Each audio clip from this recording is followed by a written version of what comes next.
Every day, millions reach for common painkillers, like ibuprofen or acetaminophen, without a second thought. But are these trusted pills causing more permanent harm than the pain they're meant to fix? We expose the shocking truth in this video. 30 million times a day, an American pops an ibuprofen or Tylenol like it's a mint. Headache, gone. Sore knee, quiet. But that tiny tablet is running a biochemical hustle most of us never signed up for, and the bill can land years later in an ER bay or on a transplant list. Stick around. The fine print is about to get loud.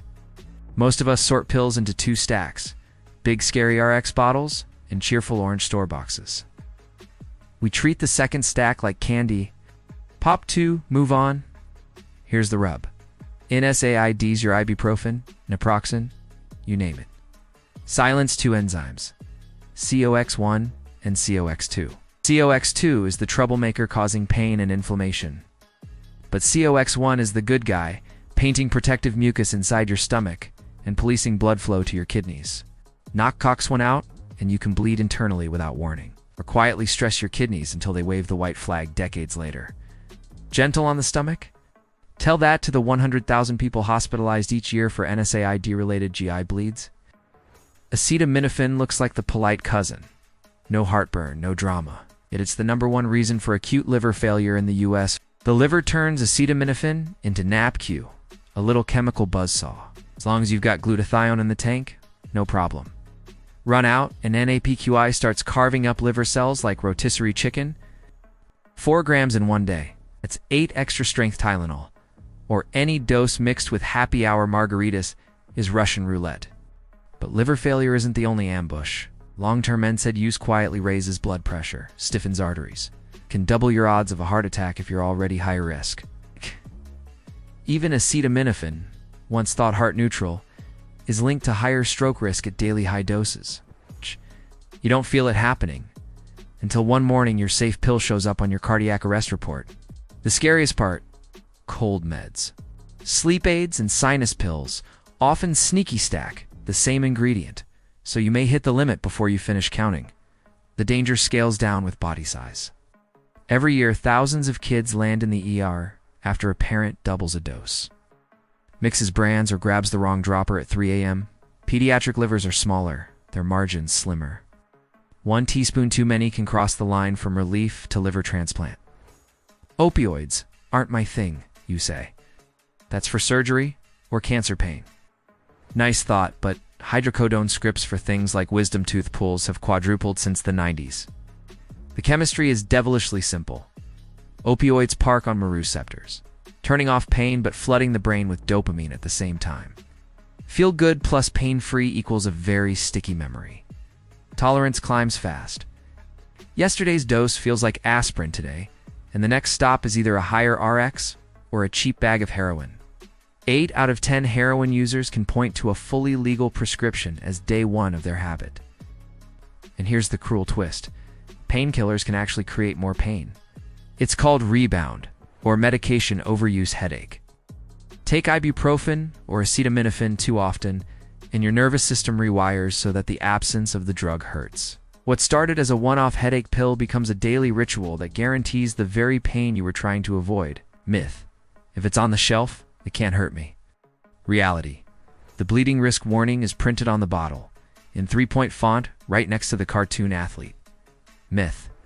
Mixing 2 kinds lowers the danger. Sometimes yes, if your doc is driving the math.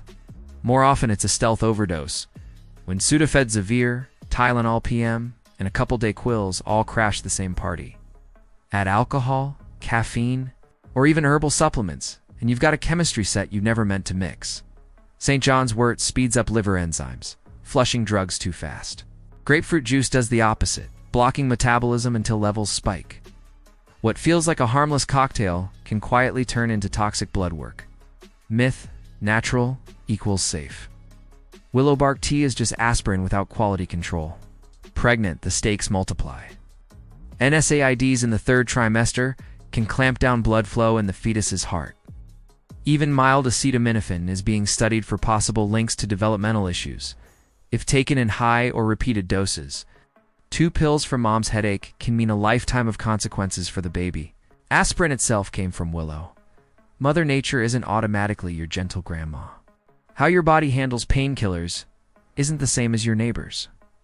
Some people carry genetic switches that make them ultra-fast metabolizers of codeine, turning a kid's cough syrup into a morphine overdose in hours. Others barely process opioids at all, chasing higher doses that never really work. Pharmacogenetics, the way DNA meets drugs, can be the difference between relief, addiction, or a funeral. You don't need to tough out a migraine in a dark closet. First, match the pill to the pain. Fiery swollen ankle. Short NSAID bursts at the lowest effective dose. Take with food, bail after 3 days. Fever or tension headache. Acetaminophen is fine, but log every milligram across every cough drop or sinus spray. Second, use the body's own toolkit. Ice for fresh injuries. Heat for cranky muscles. 10 minutes of gentle movement to flood the joint with natural painkillers. Third, if pain keeps coming back, ask your provider about topical NSAID gels, lidocaine patches, or nerve meds. These spare your gut and liver, but don't fit the pop and forget. Marketing models so you rarely hear about them. Before you twist the cap, give yourself a 10-second quiz.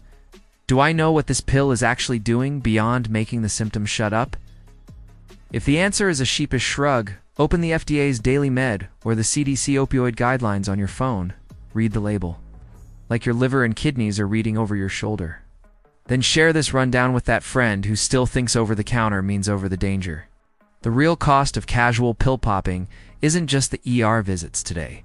It's the cumulative wear on organs. It's built to last a lifetime. A liver can take years of insults before it breaks. Kidneys can run at half power without you noticing. But when the bill finally comes due, it's irreversible. Dialysis, transplants, or lifelong meds become your new baseline. A 10-second decision today can rewrite the last 20 years of your life. Your organs and your karma will appreciate it. Pain is data. Painkillers are interpreters that sometimes mute the message and occasionally delete the whole hard drive. The real secret isn't that these meds fail. It's that nobody ever taught us how they win or what they charge for admission. Once you've met the COX enzymes, the liver bottleneck, and the Murray scepter trap, you stop being a passenger and start driving the car. Keep the pills when you need them, but never again let a smiling commercial be your co-pilot. Drug ads paint painkillers as tools you control. Fast, easy, dependable. The truth is the opposite. Once you start relying on them daily, they start controlling you. Your brain recalibrates, your gut chemistry shifts, your tolerance creeps up. Relief becomes dependency, and the line between I choose this and I need this blurs until you can't see it anymore.